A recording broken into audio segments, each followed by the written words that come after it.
The brain is a predictive machine. Many people think that the brain is just reactive, that something happens and then the brain reacts. But the brain actually predicts what is going to happen before it happens. Predictions can be wrong sometimes. But imagine when you are trying to lift something and you think it is something very heavy and you apply a lot of effort, but you lift it and it is really empty. Maybe something like a jerry can. You do that because the brain had already predicted that you are going to lift something heavy, and therefore it fires up the right muscles to give them the energy they need to lift that jerry can or that heavy object. But sometimes the prediction is wrong because the brain lives in a dark place. It does not have any direct contact with the reality. It only understands reality through your senses, like through the ears, through the eyes, through your skin, through your senses. It does not live outside in the world, so it doesn't really know. It has to make guesses what is going to happen. And therefore, when you are imagining something like very delicious food and you are hungry, it cannot tell the difference between your imagination and reality, and therefore it will prepare for that delicious meal even when it wasn't really there, by salivating.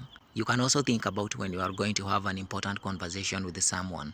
Your brain cannot predict what is going to happen, and for that reason it does not know how to prepare. If you are going to meet someone that you are very familiar with, you do not experience things like an increased heartbeat, sweating. But when you are in a completely new environment or meeting a very new person, since the brain does not know how to prepare for that, you get the anxiety because the brain is ready for fighting or running. But this also means that when you are having conversations with people that we are familiar with, like your wife, your friend, your brother, and you have had these patterns in the past, because the brain learns from repeated behavior, from the patterns, things you have experienced in the past.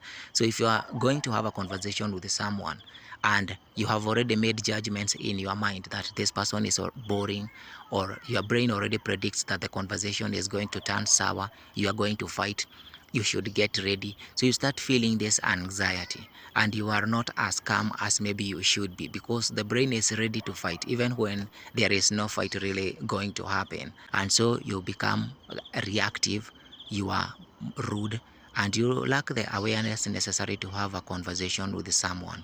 This happens between spouses, it happens between brothers and sisters, happens between parents and children, between employers and employees. It happens to almost everybody.